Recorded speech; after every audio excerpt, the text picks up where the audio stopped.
guys, what's up? It's Debbie, and I am back with more True Crimes of Criminal Minds. How's everybody doing? I hope you're staying nice and warm. It is 47 degrees this morning in Florida. That's not normal, y'all. We don't get that cold here, not until at least the end of December and at night. That was this morning, 47 degrees. Okay, today we're talking about Season 1, Episode 16, The Tribe, and the kidnapping of Patty Hearst. Let's get into it.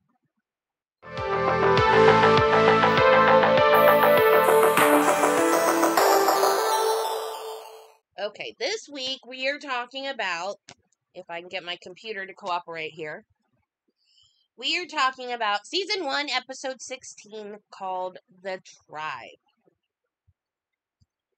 This week's episode is about a group of teenagers murdered while squatting in an unfinished house. 5 19-year-olds are found killed using Native American war rituals, combining rituals from different tribes. The BAU consult with the head of the police on the Apache reservation nearby. He confirms the BAU suspicion that there was a 6th teenager not found at the scene by tracking the footprints left behind, only to find Native American tribes, the Apache, were most renowned for their tracking ability. It was said they could track a man or animal through any condition by simply noticing the slightest disturbance in the environment. Profiling the dirt. I noticed you don't carry a gun. 21 feet. What? Ask Agent Hotchner there, he's the real gun hand. Why do you say that? He carried 2 guns. The maximum distance an attacker with a knife can close and the time it takes to react, draw your sidearm, and fire is 21 feet. Inside 21 feet, I win. Outside 21, I have other options besides shooting a man. Like negotiating. Like running. only to find that her father had paid someone to kidnap her from a cult. When she is questioned at the hospital by Reed, she only responds with her name and social security number. She finally tells them about Grandfather, the cult's leader. The cult goes to the Apache school, but the BAU get there before them, hide the kids, and takes down the cult. And I don't really care for this one because I don't understand why they're doing what they're doing and why they're going after the kids on the reservation, and it just doesn't make any sense to me. I guess that's why I don't like it. The true crime we're talking about today is the kidnapping of heiress Patty Hearst. I was only 5 when this happened, and I didn't know the details. But I think she was a willing participant, but there's no way to be sure. She claims to this day that she was brainwashed, but a lot of her actions don't seem like someone that has been brainwashed. All my life I've heard about Stockholm Syndrome and brainwashing and Patty Hearst, and I have always grown up believing that she was innocent. Now that I look at the details, it's just so confusing because her story changes. Depending on who she's talking to at the time, it changes. And while you could say she did these things to save her life, she had the perfect chance to get out many times. And I just don't understand. This just does not seem like a case of brainwashing to me. But let me know what you think down in the comments, because you might look at it from a different point of view. You might have some personal history or knowledge that I don't have. My sources for this was Law and Lumber. He is a YouTuber. His name is Rob, and he is an attorney in Virginia. And he has this wonderful series called Trials of the Century. And he collaborates with Ian Runkle, who is an attorney in Canada, and his channel is called Runkle of the Valley. And he also collaborates with Scott Cardinal, who I'm not sure of his background. I know that he does a lot of history stuff on his channel. And they kind of take turns going back and forth to each other's channels, and they have the Trials of the Century, and they have the Innocence Files, which is also trial related. And they have Salem Witch Trials, Lenny Bruce, Sam Shepard, Lizzie Borden, just amazing, wonderful information on these trials that happened years and years and years ago. And they did the one on Patty Hearst that I used for most of my research. And I used, as usual, Wikipedia. And there's also a little clip that I took from the Smithsonian Channel. And the Time Life book, Mysteries of the Criminal Mind, which is my favorite crime book, and I get a lot of my information out of that. I'm going to be raffling that off when I get to 100 subscribers. So if you're interested in this wonderful true crime book that I use for so many things, subscribe, and when I get to 100 subscribers, then I will give somebody this book. Okay, so now we're going to talk about Patty Hearst. Let's get into the details.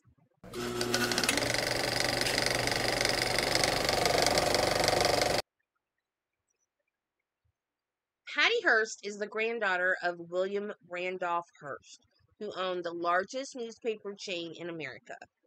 Patty's father is Randolph Hearst, the publisher of the San Francisco Examiner. In 1974, Patty was a 19-year-old UC Berkeley student studying art history. She lived off campus with her fiancé, Stephen Weeds. On February 4th, 1974, around 9 p.m., there was a knock on the door. When Patty opened the door to someone asking to use the phone, a group of people barged in, beat Stephen up, and abducted Patty. She was blindfolded, gagged, and put in the trunk of a car. She was abducted by the SLA, Symbionese Liberation Army, the first far-left militant group in the United States. It was started by Donald DeFreeze, an escaped prisoner, and a lesbian couple, Patricia Soltysik and Nancy Ling Perry, who also became lovers with DeFreeze. DeFreeze was the only African American in the group and went by General Field Marshal Cinque. Their flag had a 7-headed cobra on it, which in Indian culture is called a naga or a nagini, which is a shape-shifting human-snake hybrid. And if you're a Harry Potter fan, you know a nagini that is a human-snake hybrid. He is forced to be.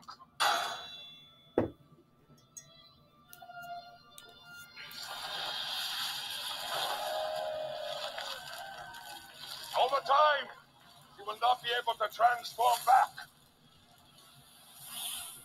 He will be forever trapped in the body of a snake. 3 SLA members killed Marcus Foster, who was the first black school superintendent of any major school system, and wounded his deputy. Patty Hearst was kidnapped for a prisoner exchange for the 3 SLA members, but it was not allowed. So instead, the SLA demanded that Randolph Hearst buy $70 worth of food for every needy person in California, which would have come to $400 million. Randolph had no control over his family's money and had to borrow $2 million for the project, which didn't quite work out as the SLA had planned. Patty was kept in a closet, blindfolded, gagged, and tied up for a week. After that, she was allowed to come out for only meals where she was involved with their political discussions. They wanted her to read their pamphlets and manifesto, so she was given a flashlight to read in the closet. She was told that if she tried to escape, she would be beaten and hung from the ceiling. She claims that she was raped by both DeFreeze and William Willie Wolfe, also known as Cujo. Angela Atwood told Patty that she and the others wanted her to know what sexual freedom in the unit was like. It has been suggested that since there were several feminists in the group, that rape would not have been tolerated. She made tapes that were sent to radio stations, the first one telling her parents that she was okay, but only bruised a little. The tapes would continue and change drastically as time went by. She was eventually let out and given the option of death or joining them. But on April 3rd, a tape was released where she said that they had offered to release her, but she had decided to join them. 2 weeks later, she participated in the bank robbery at the branch of the Hibernia Bank in San Francisco. Along this, the last 2 months, that they should extend it to her now, because from the way I know Patty, she is sick, she's exhausted, and she's being humiliated at the hands of a group of people that are determined not to let her get out of this alive.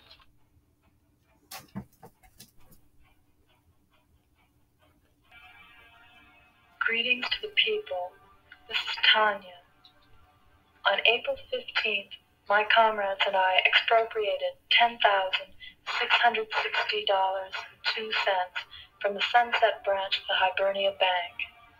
Casualties could have been avoided had the persons involved cooperated with the people's forces and kept out of the way until after our departure. I was positioned so that I could hold customers and bank personnel who were on the floor. My gun was loaded, and at no time did any of my comrades intentionally point their guns at me. Careful examination of the photographs, which were published, clearly shows this is true. Our action of April 15th forced the corporate state to help finance the revolution. As for my ex-fiancé, I don't care if I ever see him again.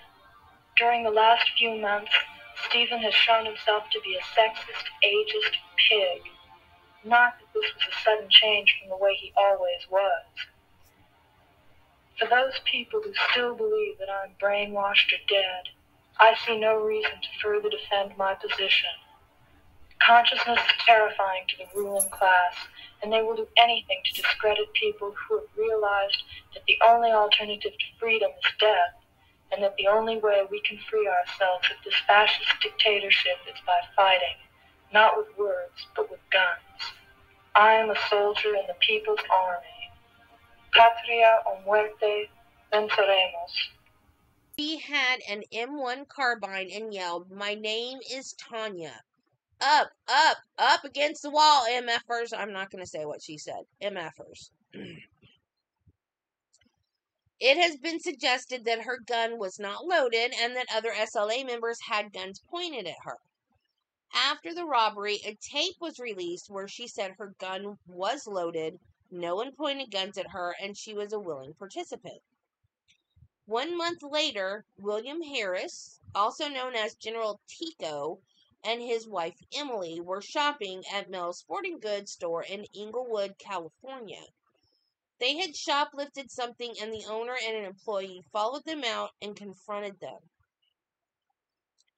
Patty, armed in a van in the parking lot, got out and emptied the gun's magazine into the storefront. The owner tried to defend himself with a gun that William Harris had dropped, and Patty shot closer to him but didn't shoot him. Then they hijacked 2 cars to escape. One driver of a hijacked car stated that Patty was so personable that he didn't even want to report the incident. He testified that they had had a conversation about cyanide-tipped bullets. By now, the police had found the SLA hideout and assumed that Patty and the Harrises were inside. However, they had not returned yet. The police demanded that they surrender, and when they did not, threw tear gas grenades into the house. A shootout ensued, and the house caught on fire. The 6 members of the SLA went into a crawl space to avoid the shootout. 3 of them then tried to make a run for it and were shot and killed. 2 other members died of smoke inhalation. Donald DeFries died of self-inflicted gunshot wounds. Arrest warrants were issued for Patty and the Harrises. Patty helped make improvised explosive devices. These were used in 2 unsuccessful attempts to kill police officers during August 1975. One of the devices failed to detonate, though. Marked money found in the apartment where she was arrested linked Hearst to the SLA armed robbery of Crocker National Bank in Carmichael, California. She was the getaway driver for the robbery. Myrna Apsahi, a mother of 4, was at the bank making a deposit and was shot dead by a masked Emily Harris. On September 18, 1975, Hearst was arrested in San Francisco apartment with Wendy Yashimura, another SLA member. While being booked into jail, Hearst listed her occupation as urban guerrilla. She asked her attorney to relay the following message: "Tell everybody that I'm smiling, that I feel free and strong, and I send my greetings and love to all the sisters and brothers out there."